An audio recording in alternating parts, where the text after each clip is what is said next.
welcome to Not So PG, a podcast for the girls, gays and theys. I'm Brooke Blurt and my pronouns are she and her. And I'm Maddie Mills. My pronouns are he and him. Right at the top of this episode, we'd like to acknowledge the custodians of the land in which we record this podcast on. For me, that's the Wurundjeri people of the Kulin Nation. And for me, it's the Dharawal people of the Eora Nation. All right, Maddie, let's get into it.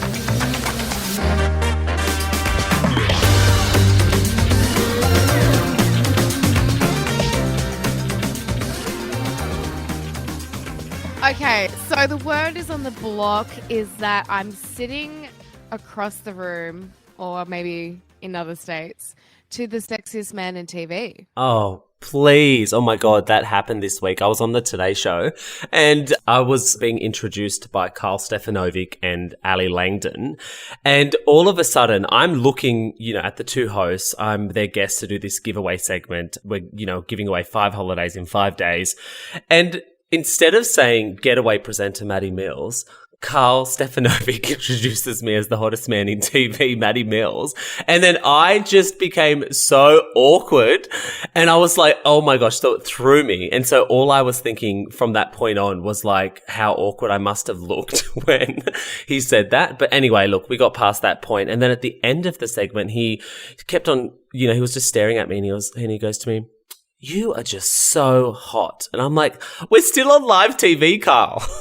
Was Carl Stefanovic trying to flirt with my Maddie Mills? Babe, he took his shot and it hit. It's fucking Carl Stefanovic. I'm like, oh my life. Anyway, it was just, Carl has the best banter. He's so flirty. So it's like, it was my first time actually being interviewed by him. So it was super fun. But yes, that was a really nice start to the week. I had a few tickets on myself for the rest of the week. Well, I mean, if Carl Stefanovic is trying to flirt with you and shoot his shot on national television, I definitely feel like you can add like hottest man in TV to the bucket list of jobs that you do. I love this for you. I'm assuming that this is probably not the first time someone's trying to flirt with you on national television. Babe, before I even was off set, I had my mother-in-law texting me and she's like, in quotation marks, she's like, "Maddie Mills, hottest man in TV." And I was like, lol. So like, it definitely threw me at the start of the interview. But look, at the end, I did call him handsome. So maybe there was, a bit of back and forth. Oh my God, there is a love, blossoming in this. I love this for you. I mean, if it gets us some more jobs in TV, like hit him up, babe, hit him up. Oh, 100%. I'll do whatever I need to do, Mr. Stefanovic. No, I'm kidding. Actually, talking about jobs, I feel like we should just jump straight into this because I feel like it's a hot topic at the moment. But on the opposite scale of not someone that I definitely stand for is Scott Morrison. How is that he's been adding all these like jobs to his portfolio? I know. Like, how crazy, like, to think that, well, I think the first thing that I took out of this is nothing is what it seems. You saw that with Gladys. You saw that with ScoMo. It's like, nothing is what it seems. And there is corruption at all levels in this country and in politics. It's like, you really have to understand that, like, these places that, pride themselves on governance and accountability. And being like, the leaders that they say that they are. It just feels like to me, it's just like one of those reminders just to be really careful out there in the wild world. But he had 5 extra portfolios under his ministerial guidance or whatever you want to call it when he was Prime Minister. So he wasn't just the Prime Minister of the country. He had, I think it was the health portfolio, the transport portfolio, an energy portfolio, and a couple of others. How many jobs can one fella have? Like, really, you're spreading yourself a bit thin there, uncle. Well, that's what I mean. And I'm assuming, like, similar to cricket, there are rules and etiquette to be followed in politics. Adding a job to your portfolio that you probably haven't actually even followed through with, I feel like that's just fucking rude. I just think that's cheating. I'm not going to be like, when you're writing a resume, be like, oh, should I just add chef on there? Just, I don't know. I can cook. Like, I haven't trained in it or haven't executed any type of cooking qualification qualification, but you know what? Self-proclaimed chef. We're calling it now. Excuse me, sis. I saw you. Excuse me. I saw you in that deadly apron cooking up a storm on SBS. So I don't know what you're talking about. You could add chef to your portfolio. Have been on a TV show and cooked with Adam Liao, but I'm not going to be like, I'm a chef. Yeah, totally. And also, like, you think about, like, the last 4 years that this fella who, you know, is supposed to be leading our country during the pandemic, and previous to that, do you remember when he went overseas during the bushfire season? Like, this man, like, he has really a lack of, what's the word I'm looking for? Empathy? Yes, but there's no evidence to suggest that this fella can do one job, let alone five portfolios. It's like, how did he not think this was going to get out into the public eye anyway? Was it just, if he was, you know, to be Prime Minister again, was he just going to like continue to have these responsibilities that he actually wasn't doing anything for? But I also think it probably came down to pay. I reckon that he was obviously getting paid a lot more to take on these portfolios, and I don't know if that's true though, but I think, like, I presume the more responsibility you supposedly have, the more you get paid, right? And so it probably came down to him getting more money. When you're a leader, you're a prime minister, you have a responsibility, you have accountability. That responsibility is to care for your nation. I felt like if you're telling us that he has added all these jobs to his portfolio, which he hasn't obviously followed through with the responsibilities, for me, that's just like, that's taking the piss, man. That's taking advantage of a power that no one else holds. And for me, that just, it screams corruption. It screams entitled, it screams taking the piss again. But when they execute actions that are like going to Hawaii on a fucking holiday when we need you the most, you immediately think, well, how the hell am I supposed to trust this guy? Like, he can't even be there to take care of us when we're in a crisis or in a pandemic. Yeah, and also, you know, he's somebody who really harps on about character, and he's someone who harps on about his faith, and everything that you can see in this scenario is actually juxtaposing everything that he so much harps on about. Whenever he talks, especially on the campaign trail, he was always talking about character, and it's like, well, what we're seeing right now is deception to the Australian public. It's like, he obviously took on these roles, took on these portfolios. He has no qualifications to be able to take on these positions. And what I mean by greed is that you're at the highest position in government in Australia, yet you still want to take on more when you should be delegating. You should be, you know, as a leader, you should have good delegation skills to be able to put people with the best qualifications in these positions to be able to then deliver the work and action the work for Australia.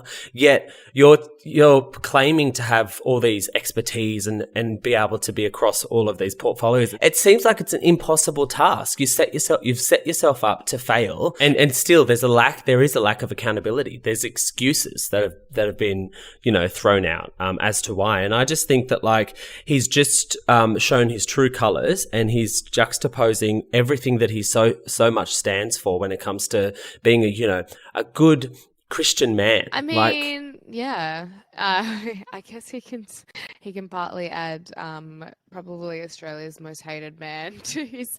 You know what? You know what he reminds me of? It reminds me of when, you know, you look over to the States and you see, like, when their campaigns happen and their big presidential campaigns are happening, and you see those people who are coming in from left of field and being like, you know what, I'm going to be the I'm going to be the president in, you know, 2024 or 2028 or whatever it is.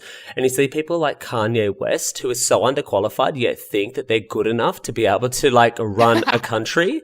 It's like, come on, mate. You have stretched yourself calling yourself, like, all these titles. Stick to your lane, buddy. Like, under the creative umbrella, like, you're never going to be able to run America. Like, you are unqualified.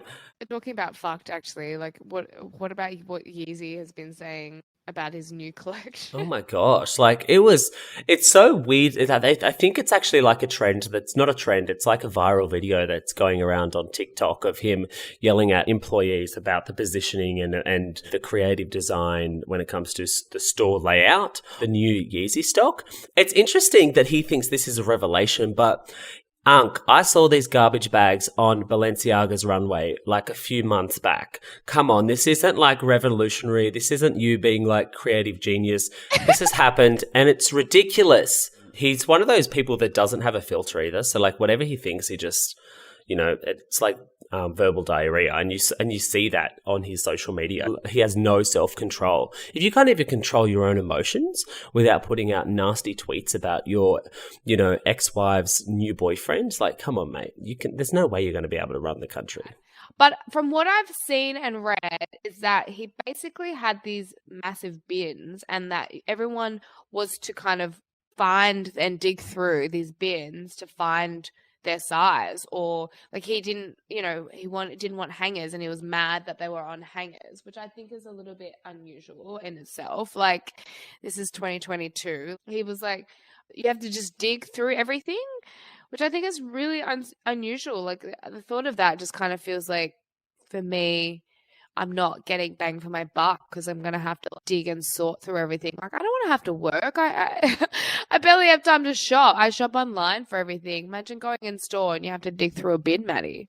Yeah, I think that like the lack of convenience is the first thing that is a bit of an ick for me when it comes to this. I'm like, I like to walk into a store, and a store that is inviting, because you see, you might be walking past and you see something very clearly displayed from the outside. How are you supposed to be, how are you, I suppose his followers and the people that are hard Yeezy stands would go in and dig through bins. But for the everyday person walking past a store and not being able to identify, a reason to go in from the outside, I think that's a major issue. And then getting in there and having to spend time searching through buckets or barrels. I think that this is like, obviously, there's more to it that we obviously don't know. And he's probably like, I can imagine him being in a meeting like, let's take it back. Let's take it back to like searching for what we want as artists, like, can we just like, I want the consumer to be throwing the clothes across the store, and then they find this diamond in the rough and it's like, la la.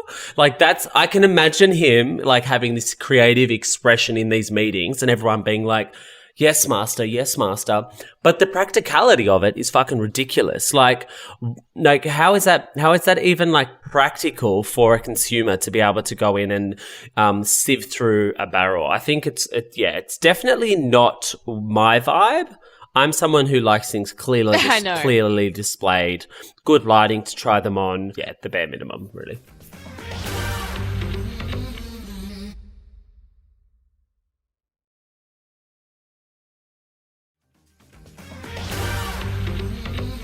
But do you remember when you were like young, like maybe like 14 and 9 months, I think it was, to get it when you were allowed to be employed for the first time?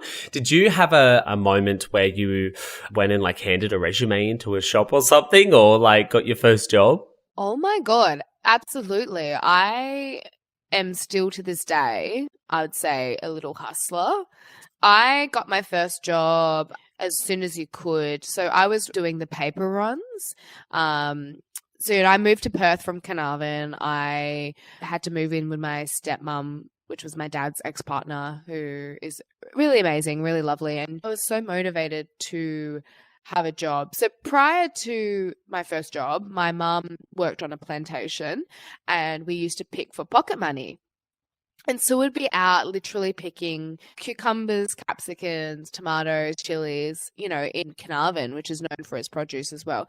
I kind of got this like bit of work ethic. My mum actually never really, this is the only job I know my mum ever having was picking. That was my first ever experience with what a job was like and what it was like to earn money. She used to give us. How old were you? When I was picking, I was only like 10 or 11. And then when I got my mum passed away, obviously, when I was 11 or 12. Yeah. And so when I moved to Perth, I wanted to do something. I wanted to keep busy. And so I started running papers. I used to fold them. And I think this is also where my organization brain comes with, because I would spend hours folding these papers, perfectly. If it wasn't folded perfectly, I'd redo it. It needed to be perfectly on the crease. And I would do that, and I would sit there from start to finish, folding and putting these papers in a bag. And I would take them on my back with, 2 bags each handle, and I would deliver them and I know that they were never being used. We hate junk mail. Even now I'm like, they've stuck junk mail into my letterbox. But then I think, if this was a sweet little kid that was putting newspaper in my, I don't mind it, and so Yeah. that was my first ever job, and I didn't hand out resumes then. But when I was able to get an actual legitimate job, at the age, I probably handed my resume out to every single shop in my local shopping center. What was your first job? My first job, I remember I'd moved up to my dad's, and I was always someone who wanted to be able to like get out of the world that I was living in. So like, I didn't want to be at home all the time. I didn't want to like come home from school and have to be home for hours and then go to sleep. So for me, I remember I was really young. I was only 13 years old, but I lied on my resume and told them that I was 15 so that I could get a job. So I wrote a resume, put the birth date 2 years in front of its time, and then handed it to like a lot of the takeaway stores in Tamworth. Then I ended up getting a job at this takeaway store. The condition was that like, because we didn't have a car, I said to them when I handed in my resume, I was like, I'm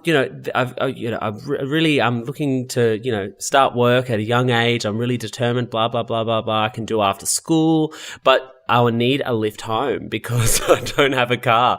That was the one condition that they could employ me for. So I was 13. I got a job at a fish and chip shop, and there were 2 lovely bosses, and she would drive me home after my shift had finished at 8:30 p.m. So I would get the bus from school, get it to the takeaway store.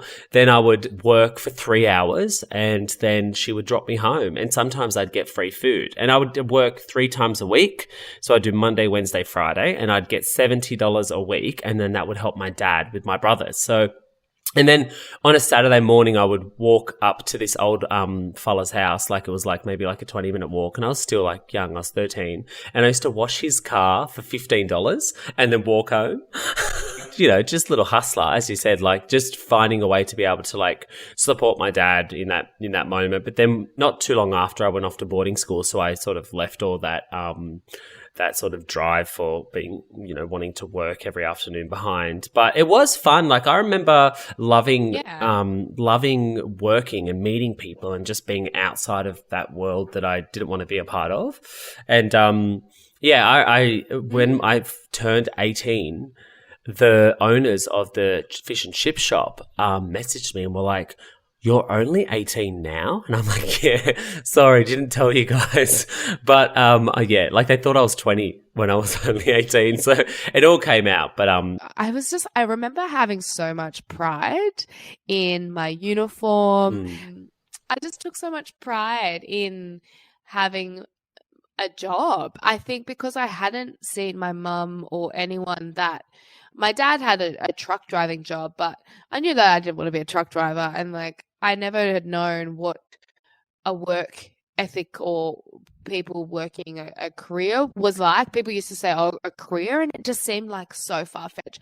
But all the little jobs have given me so many different skills and passions that I never thought would come in handy, but have. Like even the shittiest jobs. Like what is the shittiest job that you have had? I don't think I've ever had like a real shitty job. Like I've always done things that was interest to me. When I was a young kid, as I said, like I did the fish and chip shop, and then I washed cars and mowed lawns before I went off to boarding school. And then, straight out of boarding school, I landed a job at, I went to university, and then when I came back from Perth, I landed a job at Channel 9 in the media. And then I took a break from the media after a couple of years, and did youth work with World Vision. And then from World Vision, I went back to the media, and I've been in the media since. But the hardest job that I've ever done has to be being Baz Luhrmann's executive assistant. Like that job to me was so tough. It was so grueling, so tough, yet as rewarding. So, being able to tick that off, like it was never a dream of mine to be someone's executive assistant, but the amount of respect and the amount of, the amount of detail that goes into that job and the amount of respect I have now for people who do that sort of work, that sort of, executive assistant work, it is just a lot. And I remember when I was going into the gig, that I was thinking to myself that, I wasn't qualified yet. I had met with Baz and I was like, had this moment where we sat down and we spoke for about 2.5 hours at lunch. And by the end of that lunch, he was like, I'm less interested in qualifications. I'm more interested in person and personality and character. We obviously kicked it off, and then I went and ran his affairs for 9 months on the Gold Coast for the Elvis film. But to me, that was like one of those moments where I really pushed myself. It was a massive challenge and I knew that it wasn't going to be forever. So there was a time limit on this challenge, which I really appreciated. I knew that this wasn't going to be my life forever. I was always going to go back to the media. But being able to go, okay, I'm a young person who has drive, who has ambition. If I can just challenge myself in this way. And when I say grueling, it was 18-hour days. I was the first up in our team and I was the last to go to bed. I was the person to wake Baz up in the morning and the person to say goodnight to him in the evening. My days were totally booked out. Like, we didn't have a moment to scratch our ass from the moment we were up in the morning until the evening. And it was the most intense part of the production because it was the writing element of the production and the rehearsals. And all these massive A-lister stars were flying into the Gold Coast to be a part of this world that I was assisting to run. So for me, it was the biggest challenge I could have ever put myself through when it comes to my career. But I'm so grateful because it was just as rewarding. So that would be the toughest job I've ever done. Yeah, was being Baz Luhrmann's assistant for sure. What a flex to say that you were. For those who don't know Baz Luhrmann, I feel like you should, but he is a massive film producer, right? And director. Exactly. What a flex. Yeah, it is a flex, but you know what's the best part of the whole journey was to create a relationship and to learn. And I felt that it was just this crash course, this fast crash course in production, in film, in TV. I'm working with the most prestigious film director in our country who has been, nominated for Oscars. He has produced some of the highest grossing Australian films to ever come out of our country. He is really the godfather of Australian film. And for me to be able to be so close to that and to see the nitty gritty, to see the determination, to see the 18-hour days, in full fruition. For me, that was a nugget of gold. It was the biggest inspiration for me to make sure that that when I left there, that I was, going to do more than just be a media personality. I was I'm going to create my own content in the future. I'm going to write my own stories. I'm going to write my story. And yeah, for me, that was probably the best thing that I got out of it. One, the relationship with Baz. He's a good friend now, but also just that big learning.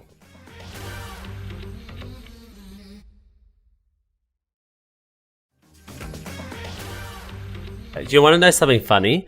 I'd love to.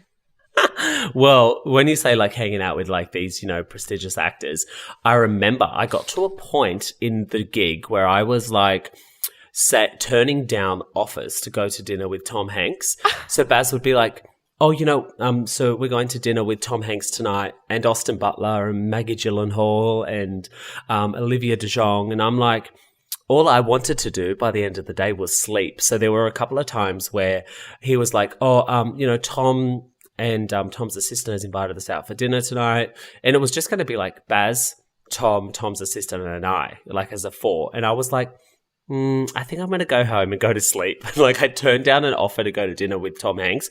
And my partner, Paulie, was oh my God, is this your life? Turning down dinner invites from Tom Hanks? I'm yeah, babe.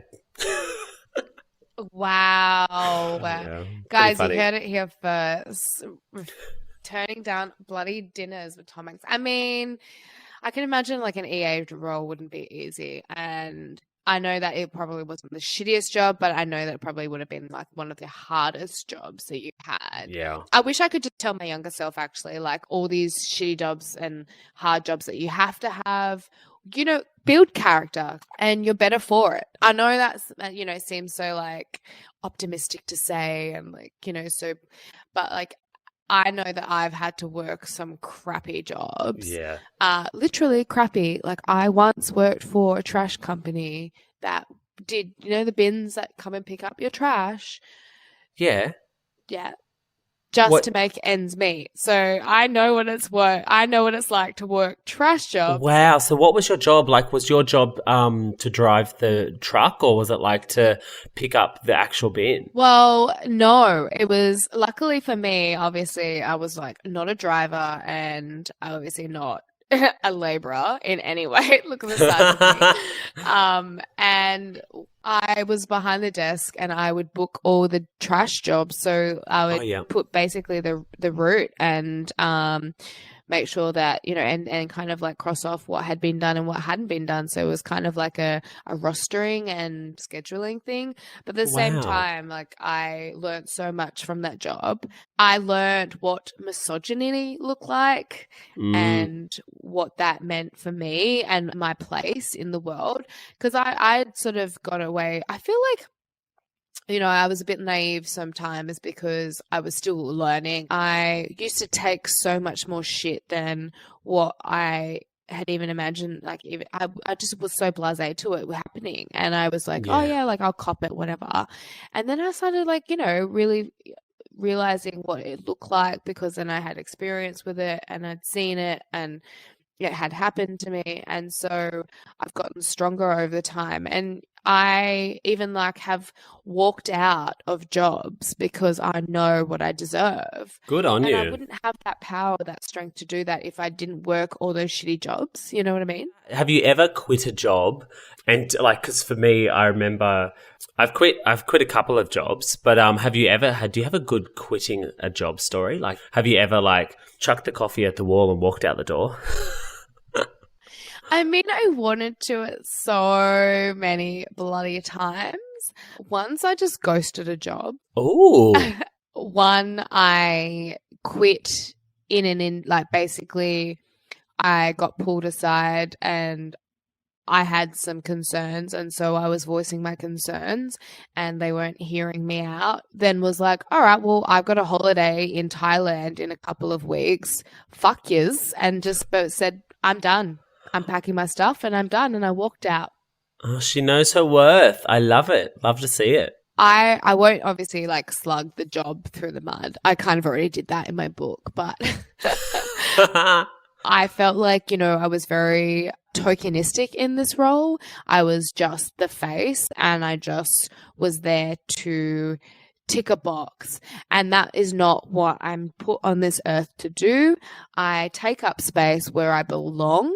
I don't have to be always grateful for that space. I'm always a grateful person, but from what I've learned over the roles that I've had, and young people will come through and realize their power and strength as well, because I truly believe that you do have to slog it out, is that you can take up space. You are allowed to do that. And I felt always guilty. I felt like I didn't deserve it. I felt like I had to always prove myself. And now in the position that I am, and possibly maybe you feel the same way, is that you deserve the space that you take. We absolutely do. And no one's going to take that away from you. And in that role, in those jobs, I felt like I was just there to tick a box for them. And I was like, well, no, I've got so many different skills and attributes. I have good character as a person. And I know that I work hard. And so, yeah, I was like, fuck yous, I'm out. See you, cunts.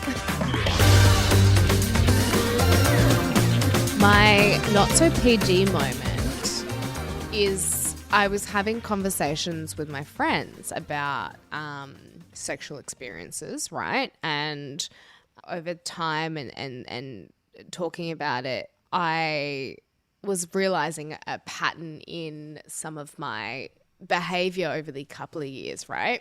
And one of the words that I don't know why, but it came out of me and I was like, oh, I'm a frigid slut. Oh my God, that needs to be your bio immediately.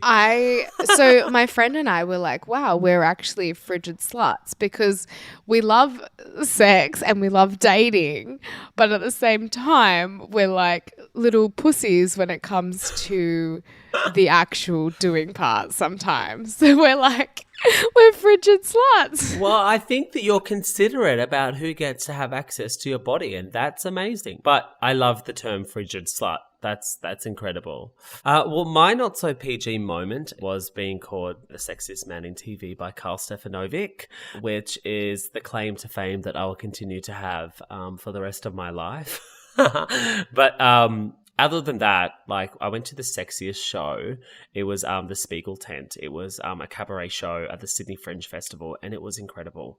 And there was just like these incredible performances, unique performances, eccentric performances, incredible artists doing like crazy things, and it definitely got my Got the juices flowing. well, I mean, yeah, you can connect the dots. Well, that's this episode of Not So PG. Thank you all so much for tuning in. We love you, Mob Deep, but make sure you also tune into our Instagrams at It's Maddie Mills and at Brooke.Blurton. And follow us for next week on our potty. Love you. Bye. Bye.